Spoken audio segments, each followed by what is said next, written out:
This nation was founded on the principle that all men are created equal. We hold these truths to be self-evident. That all men are created equal. I'll tell you what freedom is to me. No fear. I mean, really, no fear. Created equal. This is Created Equal from WDET in Detroit. I'm Stephen Henderson, and I'm in the studio with Kerry Jr. II. He is the show's producer.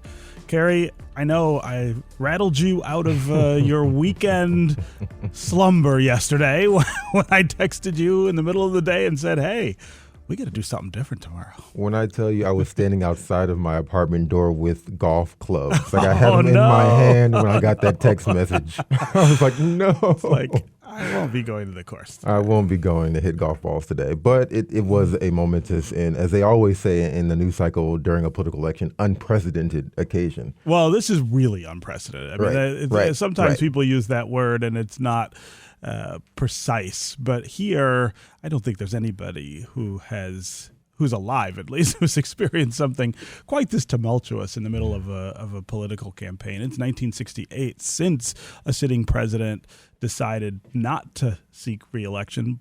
Lyndon Johnson that year begged off in March, though, while the primaries were still going on. The idea of doing it in July, near the end of July, just a month before the Democratic convention is something else. It throws everything into flux. Absolutely. And so we all know the news at this point.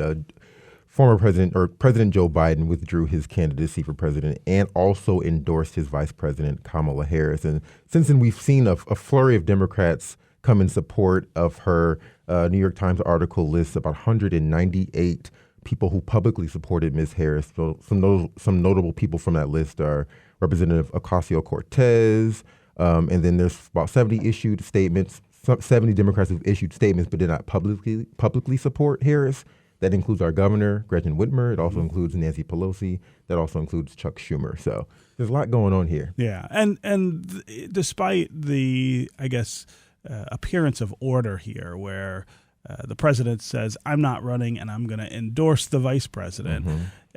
Some people may think, well, that's the end, but it's really not. I mean, there's a process that's going to unfold here, and that's what we want to talk about today, what that process looks like, and especially how does that process include the kind of fairness that people, I think, expect out of a selection process. I mean, there are millions of people who went to the polls this winter and spring to vote in the Democratic primary. And there wasn't a lot of choice, right?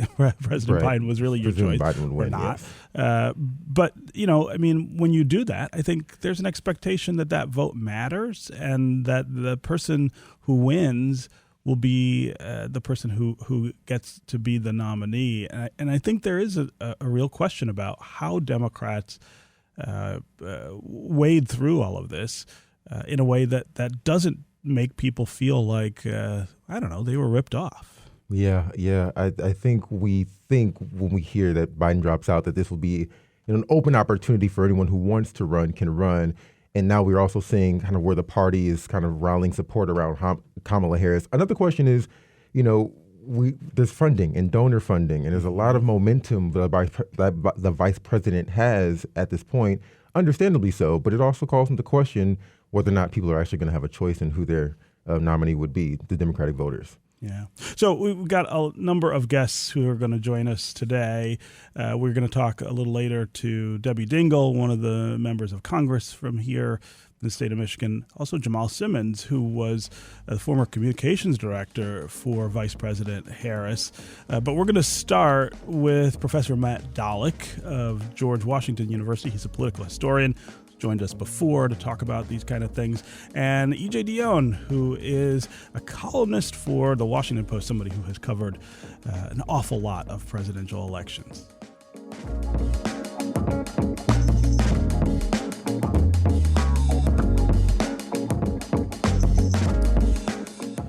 Professor Matt Dolick, welcome back to Created Equal. Thanks so much for having me. Yeah, it's great to have you here. And E.J. Dionne, it is always wonderful to have you here with us as well. Welcome to Created Equal. Great to be with you. It was fun to talk to Kerry yesterday in the middle of a political hurricane. Right.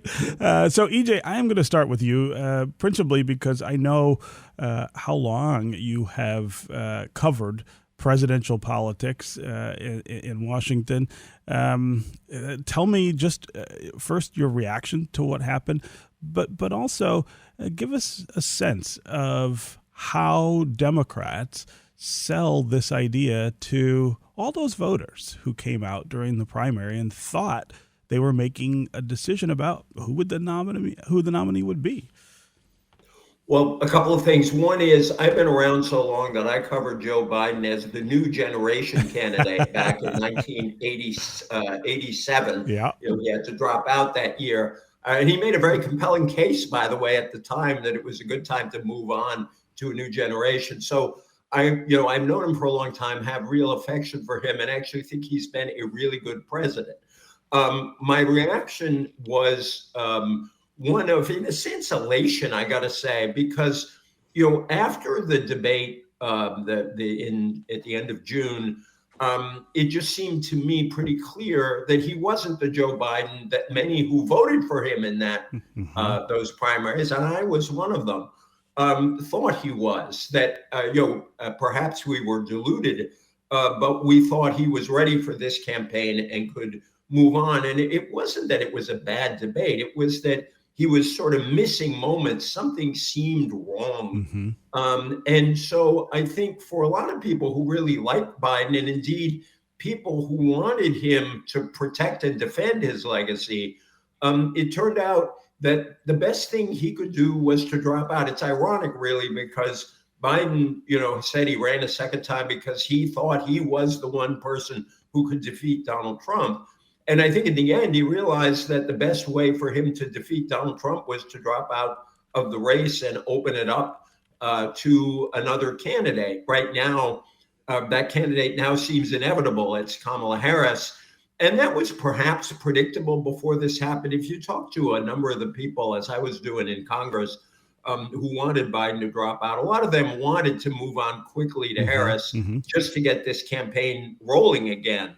And you also saw a lot of potential rivals, Governor Whitmer of your state, notable among them, Governor Shapiro of Pennsylvania, just saying, we're not going to contest this race. We endorse Kamala Harris. So it's a fait accompli. I still think for sections of the party, it would be good to show that, this is not simply somebody arranging this behind the scenes. This is a whole lot of Democrats, elected Democrats, delegates who decided the best way for the party to move forward is to move on. We'll see how that plays out in the next few days. Yeah. Professor Dallek, I'm going to bring you in here in the conversation. You and I had a conversation just a few weeks ago here on the show about the prospect of an open convention, which back then I think was something that seemed possible. This is how quickly the news cycle in this election is moving. The table looks very different in front of us right now. But I want to have you talk about this process, how this will work, and I guess how it should work. What is the inclusive or democratic way to replace a candidate this late in the process? It's such a great question, and it's also one that's really hard to answer because since really 1972, the parties have operated through this democratic primary process, small d, meaning that the voters get to decide.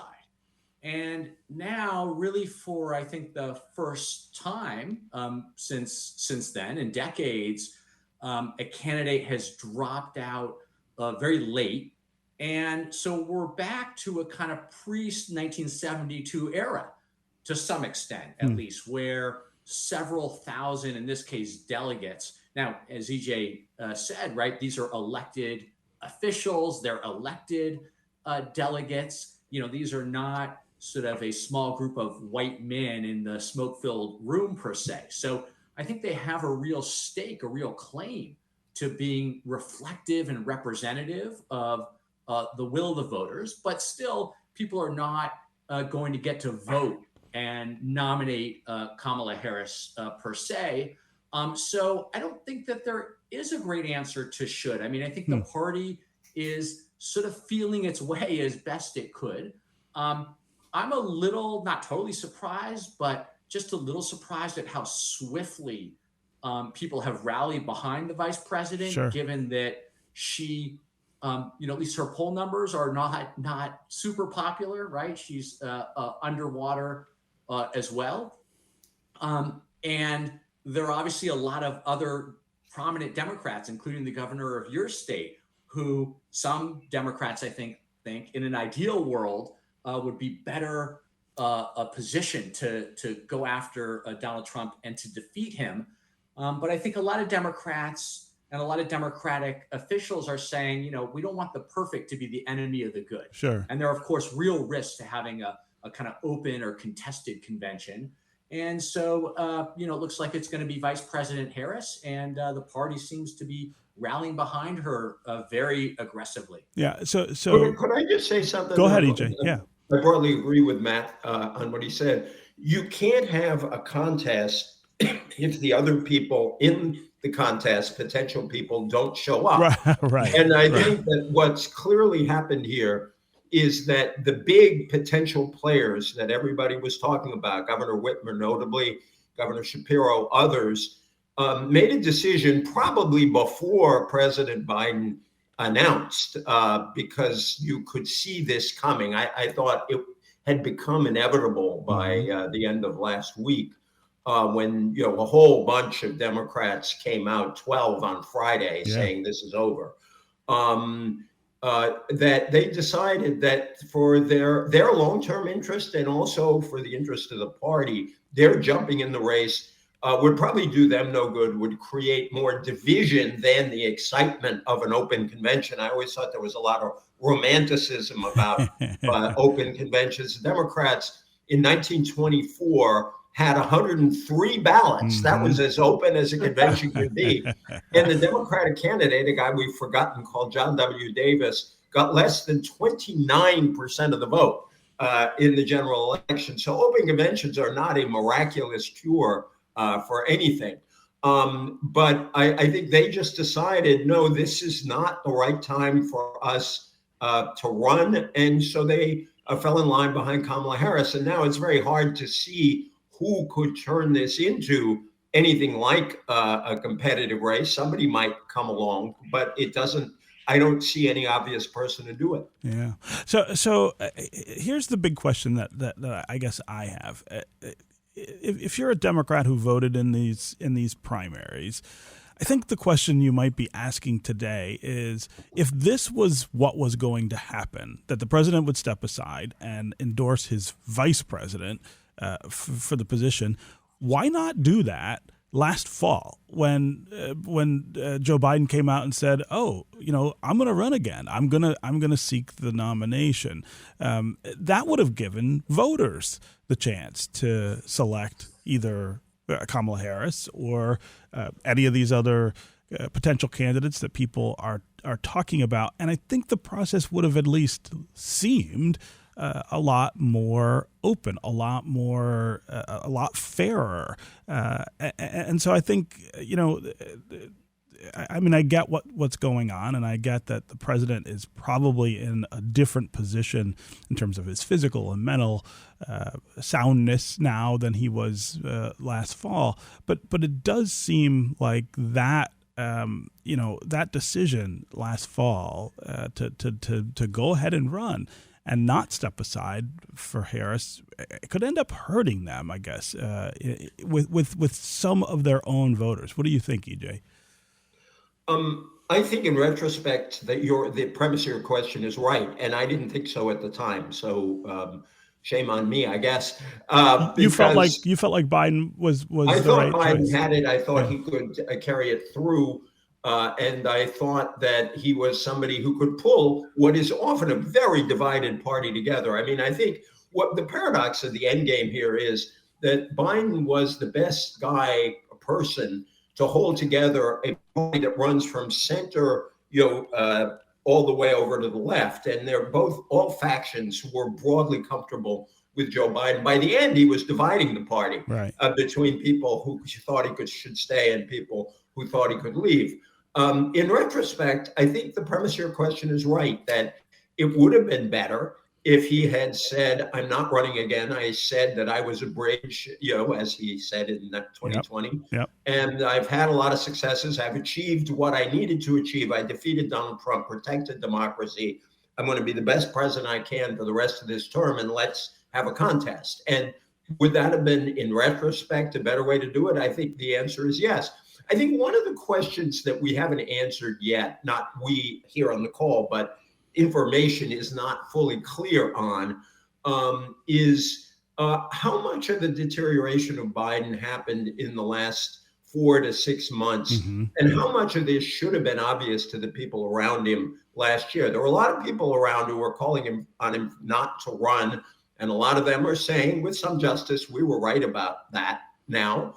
But I think there is, at least my impression in talking to people, is that something happened, something accelerated here in the course of 2024 that led to that debate moment. And I hope we can learn before the great historians like Matt have to get to it, exactly what was going on here, because I think that's one of the big mysteries. Yeah. Professor Dallek, I'll give you the last word on this before we have to break. Go ahead. Yeah, I remember distinctly having a conversation actually with a historian friend of mine in May of 2023. And I said, Biden running again is a real risk. And he said, but Biden not running again is also a real risk, because you don't know who you're going to get and if the party's going to fracture.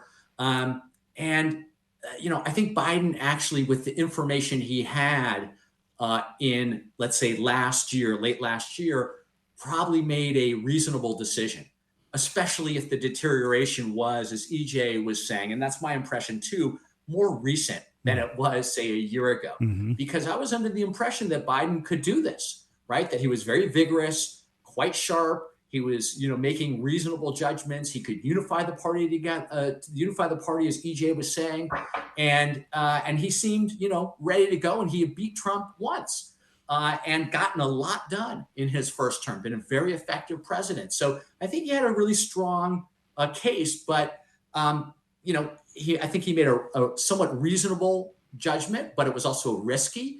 And it turned out that in some ways it backfired.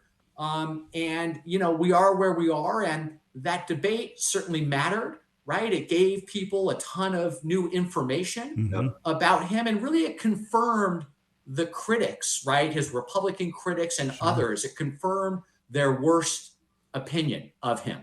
And I think that was extremely damaging, and it was obviously not recoverable. Yeah. Okay, we need to take a quick break. I want to thank E.J. Dionne of the Washington Post for being with us. E.J., of course, we're going to be calling on you again soon, I imagine, as we get closer to the convention. I imagine you'll be there and able to tell us what is actually going on. But thanks for being here with us. Well, really great to be with you, and love DET and your great alumnus and still friend, Don Gagne, who is a real pillar of NPR. Absolutely. We were trying to get him this morning. He's hosting Here and Now this week. So he's a little busy, Don, right now. That's right. Okay, when we come back, we'll continue this conversation with Professor Matt Dallek of George Washington University. We are going to add Congresswoman Debbie Dingell to the conversation as well. We want to hear from you, the listeners. What do you think of the transition in the Democratic primary in the middle of a presidential election? 313-577-1019 is the number here on the phones. That's 313-577-1019. You can also go to Twitter, #CreatedEqual or @WDET. We'll be right back with more Created Equal.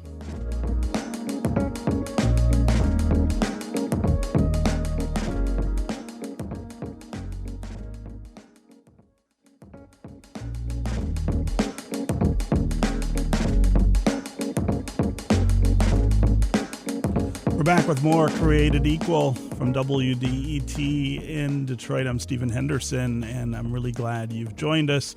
We're talking about the news, the only news that there seems to be right now.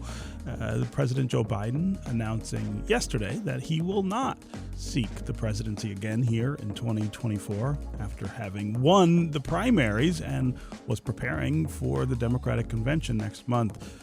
We've got Professor Matt Dollock with us. He is a political historian at George Washington University, someone who has paid an awful lot of attention to the process of presidential politics for a really long time.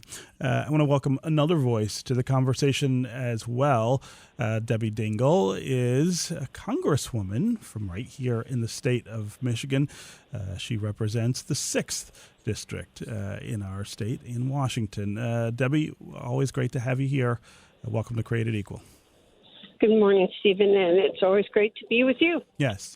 So, Debbie, I would love to get your quick reaction to the news, and then I want to have you talk about what happens next, the process. And I ask you that not just as someone who's a sitting member of Congress, but someone who has been really involved in the process inside the Democratic Party for a long time. You're someone who has pushed for reform of that process.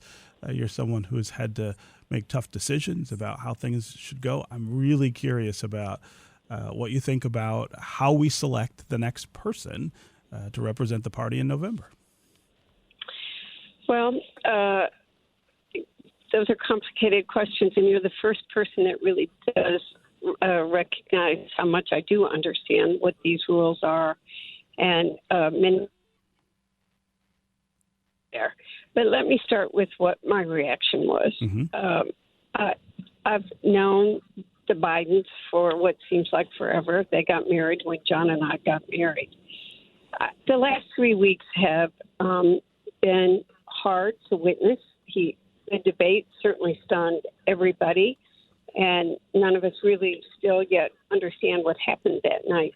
But this is a man that has devoted almost 50 years of his life to public service, and we've had a circular firing squad, which I think had the potential to hurt others as well. And it made me sad. I mean, it simply made me sad. I think when you are loyal to someone, you tell them the truth, but you say it to their face. You don't leak to the media. Yesterday, when the announcement came, I just wanted to cry because of what a difficult decision I knew that had to be for him to make. And I think some of what played out was an unnecessary circular firing squad, and people owed it to having direct conversations with him to his face. But we're there. I hope we all celebrate the work that he's done, the very significant achievements he has gotten done during this presidency. When we get beyond the emotions of this moment, we will look at his accomplishments, and he will be one of the greatest presidents. So we said that. Having said that, I was one of the people that endorsed Kamala Harris yesterday. Yep. I did it, though, because for two reasons. One, I heard from people on all sides of this. I have not really slept in 3 weeks. My parades on 4th of July had two different, one parade was everybody saying he had to go, and the other parade was saying, you better have his back. You can't disenfranchise millions of voters. There is a fact that millions of voters nominated Joe Biden to be president and Kamala Harris as his vice president.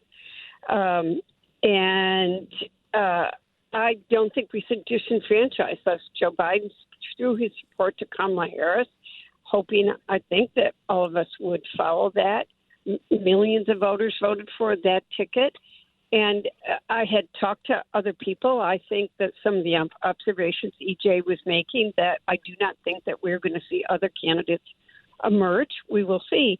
But my endorsement is an endorsement for that reason. It does not mean we should shove this down anybody's throat.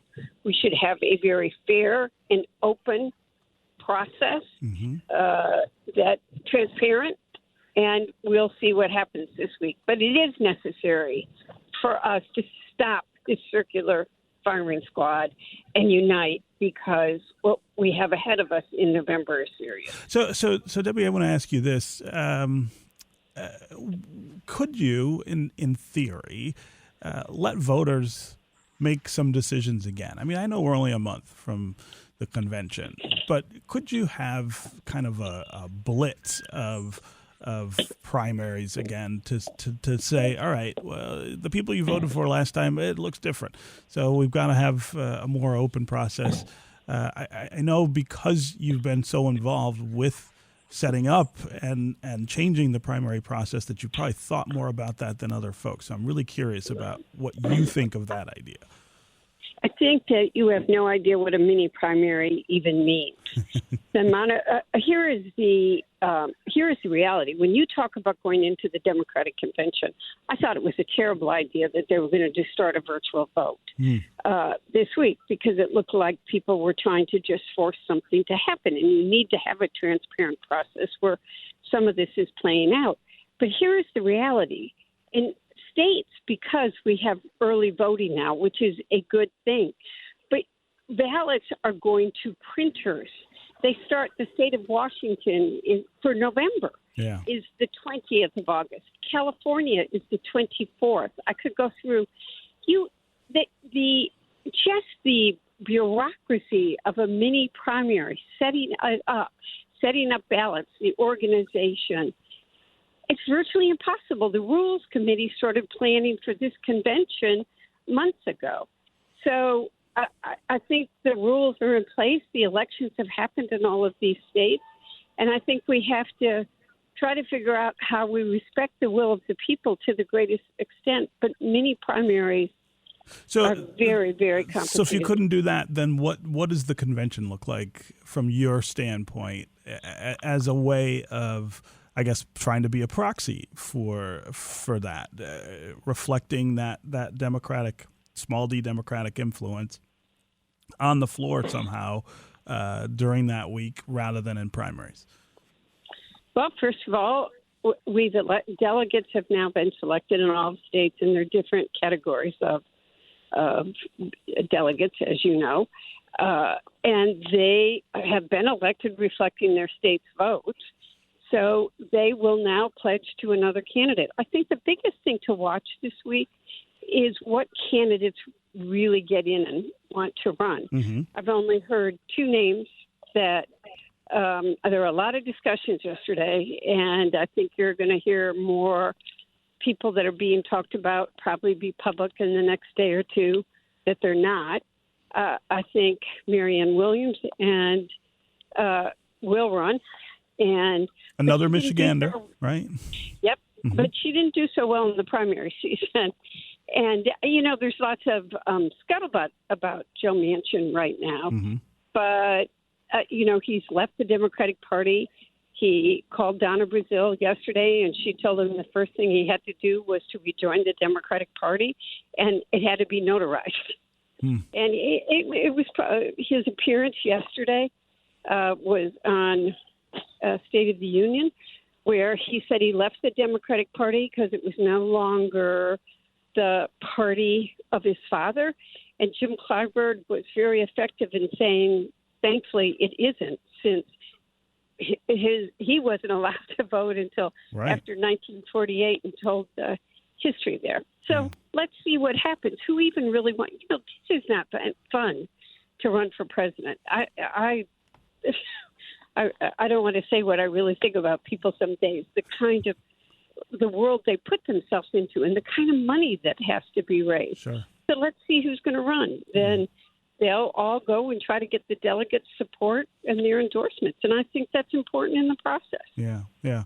Professor Matt Dallek, I want to bring you back into the conversation at this point and talk about that prospect of a convention where Kamala Harris is maybe the favorite and has lots of people's endorsements, but maybe there are other candidates who are there trying to get delegates to support them. That sounds a little like an open convention, or maybe as close to an open convention as we might have seen in many, many years. Is that the right lens to view this?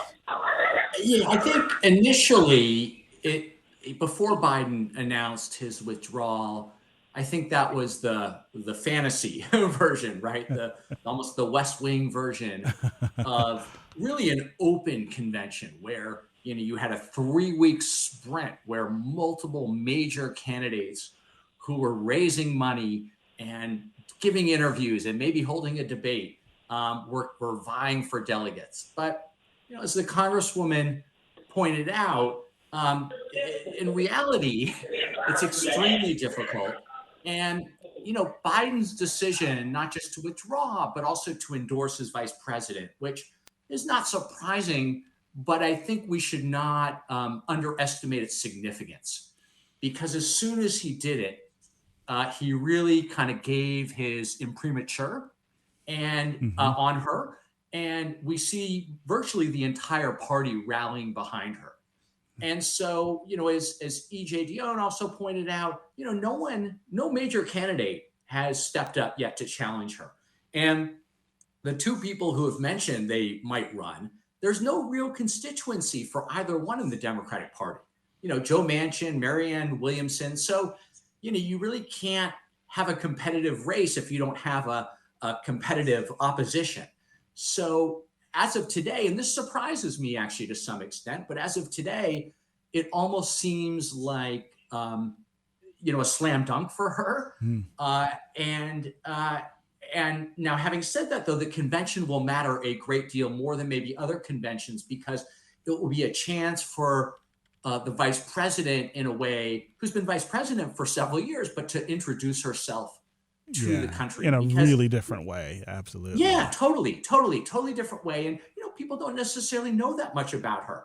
And she can kind of define herself and her vision for the party and also for the country for the next 4 years. Yeah. I want to take a quick call because I think it's the caller has a question that Debbie Dingell will be a great person to answer. Kathy in Ann Arbor. Kathy, welcome to the show. Thank you. I love listening to Debbie Dingell talk. I learn something every time I listen to her, so thank you for having her. My question is, I was also surprised by the swiftness by which everyone is bringing Kamala Harris to the table, and I wonder if it's tied to the $96 million that has been amassed in that war chest, and if she isn't the nominee, what happens to that money? I've done a little bit of reading, but I'd like to hear from the experts on that matter and wonder if it isn't about the money. So, Kathy, you're talking about the money that the Biden-Harris campaign has already put together. Yeah, it's a great question. Debbie, what do the rules look like there? So this is it's a very practical question and practical answer. The fact of the matter is that anybody who's looking at running for president knows how much money they're going to have to raise. So I would never run for the Senate. I don't want to raise that much money. I hate it. But if you noticed yesterday, the Biden campaign transferred the title of the campaign. And because my understanding is, and I'm not a lawyer, but been asking a lot of questions during the last week, is that it was the Biden-Harris ticket that was elected. So those dollars can go to the campaign now that has officially and legally been transferred as of yesterday. I don't think that's the only factor in how candidates are making decisions. I know I've talked to a couple of people as this became people that were thinking about it, maybe some that I'm very close to. And people don't understand how complicated state laws are. What the unless you've worked it and lived it like I have for 30 years trying to change the presidential nominating system, every state has a different a set of laws. And one of the things you've already seen, Michael Johnson, the speaker, said last week that there are a lot of laws and a lot of arcane, funny laws in different states, and they're prepared to sue if they can. I think we have to be very vigilant, and the courts are going to do things like both delay and we've got many partisan courts right now. So I suspect it's one factor. I think there are many factors that have gone into this decision making for different people. Yeah. Okay, we're going to take another quick break. Debbie Dingle, it was really great, of course, to have your voice in this conversation. We will talk to you soon as we get closer to the Democratic Convention next month. But thanks for being here. Thank you. Good being with you. Take care. We're also going to keep Professor Matt Dallek of George Washington University. And when we come back, we're going to add Jamal Simmons, who is a political strategist and former communications director for Kamala Harris, who is, of course, the Vice President of the United States and now the presumptive is the right word, nominee for President of the United States. We'll also continue to hear from you, the listeners, on the phones and on social. Give us a call. What do you make of this sudden transition in Democratic politics? President Joe Biden will not seek the re-election. Kamala Harris will be the favorite going forward, at least for a while. What do you make of that? What is a fair process to decide who is the Democratic nominee this fall? 313-577-1019 is the number on the phones. 313-577-1019. You can also go to Twitter and #CreatedEqual or @WDET. We'll be right back with more Created Equal.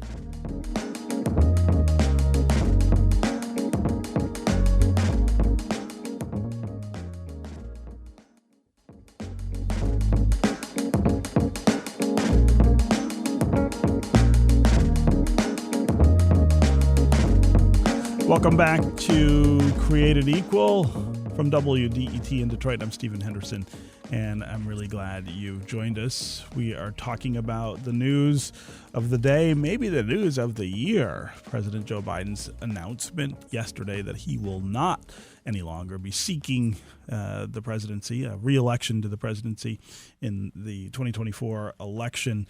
What does that mean for all of the people who voted for him in the primaries? What does that mean for Kamala Harris, who is the vice president and now says she will seek the presidency with Joe Biden's endorsement?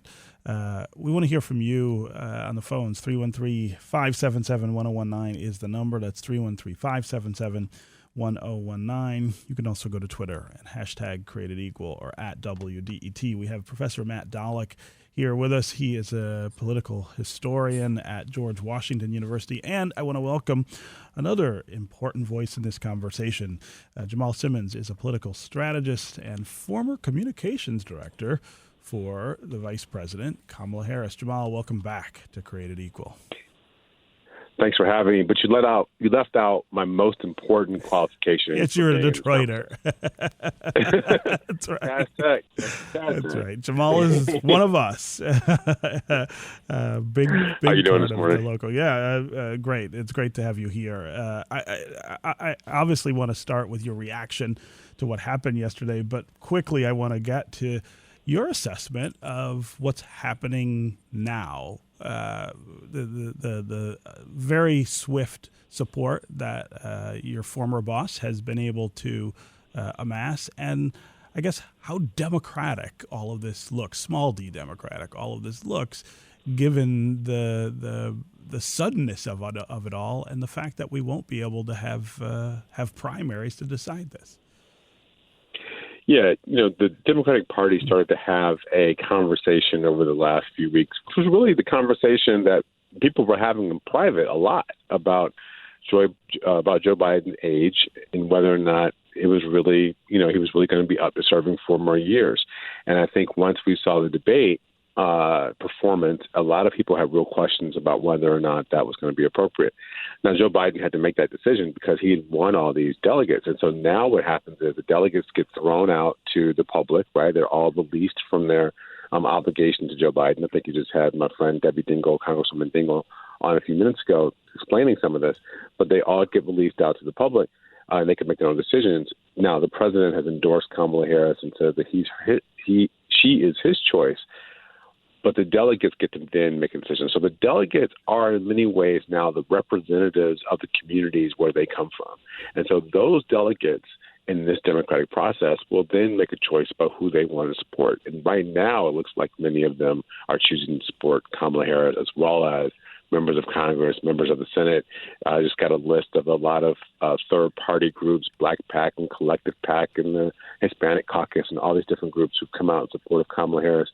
So in that sense, it may not be the, one person, one vote kind of democracy, but it is representative democracy, and it is in that they are groups that are major players in the Democratic Party, and they represent big constituencies in the party, and they will decide who is going to be the next nominee. Yeah. So Jamal, you worked with Kamala Harris as vice president, as her communications director. So you probably know her better than most people. You certainly know her better than anyone on this call. Give us a sense of your confidence in her as a presidential candidate, and also the incredible first that is probably getting steamrolled over here that she represents. I mean, if she does become the nominee and gets elected, she'll be the first African-American woman who is elected president. Absolutely. I first met Kamala Harris back in 2008 when she was, we were both campaigning for Barack Obama when he was running for president. She was the district attorney from San Francisco. And, we just had a kind of an easy, friendship. We knew a lot of people in common. And then when she went to the White House as the vice president, I got hired to be her communications director for a year in the White House. And it was a great experience. And the one thing I got to know, knowing her more, is how direct her mind is about getting to a conclusion, about having good outcomes, about making sure that people who aren't in the conversation are being included both in the conversation and in the deliberation of what's happening. She asks tough questions. Sometimes she can be tough. She can be a tough boss, but she also is trying to get to a good place, and she knows that there are a lot of people who are looking at her because not only is she the first woman of color to be almost a nominee for president of a major party, she also was the first woman of color district attorney. She was the first woman of color attorney general in California. She was the first woman of color to be a senator from California. She was the first woman of color to be vice president. Right, so she is very used to the spotlight of being the first, and I think that spotlight creates a lot of attention and a lot of desire to get it right for people. And I will tell you, traveling around the country with her for a year, I saw this so often. Older women who would grab her by the hand with tears in their eyes and say, I never thought I would see the day that a woman would be in the White House. And then little girls who would look up at her like she was Wonder Woman and just like a superhero. And, for me, I've got a small daughter. And one of the reasons I went to work for her was because I wanted my daughter to have the same role model as my son had in Barack Obama. I wanted her to be able to see that anything was possible in this country and she could do whatever she wanted. And so I think we're on the verge of having that come true. Yeah. When you think about what's going to happen in just a few weeks in Chicago, Jamal, with the convention, how much pressure is the party under to have things, I guess, in order by that point? And by that, what I mean is, the idea of an open convention, I think, makes a lot of folks pretty nervous. The idea of the potential chaos, the potential undermining of the sort of singular message that you're trying to come out of a convention with. What has to happen between now and then to make sure that Harris is the presumptive nominee in the same way that Biden was going to be that presumptive nominee until he dropped out? Yeah, in one sense, the nomination fight is open because, if you get 300 delegates to support you, not more than 50 in some of these states, you can get your name, submitted to nomination if Kamala Harris doesn't get, majority. So in that sense, anybody can run for the nomination. It gets to be harder, though, when everybody starts to line up behind the potential nominee. And the party had an interest in getting this solved quickly because there's just not enough time. We keep saying there's 4 months. So really there's not 4 months. It's about 3 months, 3.5 months, right? So the party has to not only have a convention, plan a whole new convention with a new person as the subject matter, right? Like, think about it this way. How many times do you see these bios, these gauzy biographical videos, right? Like, somebody's got to go shoot one of those videos and edit it and get it up and running. Right. Like, I don't even know if they have signs. He's a logo designer. Somebody's going to design a logo and print signs. And then at some point, you're going to have to create lawn signs and, send those yard signs out to the different states. So there's a lot of work that has to be done before you get there. And then she's got to pick a vice president, and maybe that's a place where we have a little bit more transparency and competition. But you're going to have to choose a vice president whose name needs to be submitted in nomination at the convention. And the thing is, the vice president's name gets submitted by the presidential candidate. Mm-hmm. So you've got to have a presidential candidate in order to get a vice presidential nominee submitted and ratified by the convention. So there's just a lot of steps that need to be done. And then you got to return focus back to, I think, one of the big questions of the ballot, which is Donald Trump. Yes. And I was in Detroit about 10 days ago or so for a funeral, and I talked to a lot of family members.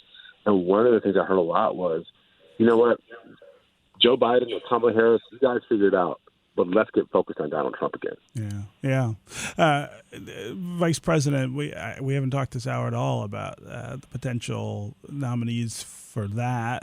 If Kamala Harris is the pick, Jamal, what would you think is the right strategy there? I keep hearing about Andy Beshear, who's the governor of Kentucky, a state where I lived for a time and a state that I know pretty well. It's an interesting idea. Of course, Gretchen Whitmer is a name that comes up every once in a while, too. Yeah, the big swing would be Gretchen Whitmer. I mean, she's absolutely my favorite governor in the country, not just because she's my home state governor, but also I just think she has political chops that are unrivaled by her peers. So when you see her up close and you watch her on the stump, like I did when we were around in 2022, I just was incredibly blown away by her abilities. And obviously the work of getting the entire state legislature and the state government controlled by Democrats for the first time in my life, at least my adult life, conscious life, was just an amazing feat. But in addition, right, there's somebody like Andy Beshear, who's somebody people like a lot from Kentucky, also a great political talent, and really strong, not from a swing state. Now, Whitmer is from a swing state, but then you have the challenge of whether or not you want two women on the same ballot. For me, I think the candidate who appeals to me the most is Senator Mark Kelly, who's from Arizona. Mm-hmm. And I'll just say two things about Mark Kelly. He's a former Navy fighter pilot and an astronaut. Right. So, end of story, right? So we can kind of start talking about him right there. But also, Arizona is one of those states that you think you want to win, especially if something happens in another state where it gets tough. Biden won Arizona last time, so if you can win that, that's great. And then lastly, he's married to a woman people may remember who's listening, former Congresswoman Gabby Giffords, who was tragically shot. Yeah, was tragically shot in an act of political violence in Arizona. And so she has been one of the big gun safety, gun control advocates in the country and trying to prevent this kind of violence going forward. And I just think, particularly in this environment, having former Congresswoman Giffords as part of the campaigning coalition would just be an incredibly powerful ad along with Senator Kelly. So I think they make a great team. Yeah. Okay, Jamal Simmons, political strategist, native Detroiter, and former communications director for Kamala Harris. Always great to talk with you. Thanks so much for being with us on Created Equal. Thanks for having me, Stephen. You guys take care. Yeah. And Professor Matt Dolick, it's always great to have you here. I'm going to give you the last word. What happens in the next 3 weeks? What's the next surprise we're all waiting for? I've only got about 30 seconds, but I'm curious about your thoughts. I'm looking at my crystal ball, and it's impossible to say. I have enough trouble with the past, let alone the future. But briefly, look, it looks like Vice President Harris, she's going to be the nominee. Yeah. She's going to probably pick one of the people that Jamal Simmons just mentioned. And she's going to be tested, and it's going to be exciting. And she's going to be new. Even though she's vice president, she'll be new, and she'll be running against kind of the old, right, Donald Trump. And that will be, I think, exciting for a lot of voters. It really changes the dynamic in the race, just instantly. Totally. Okay, Professor Dolick, always great to talk with you. Thanks so much for being here. Thanks so much for having me. It's really great to be with you. Okay, that is going to do it for us here on Created Equal. Created Equal is a production of WDET, a listener-supported service of Wayne State University.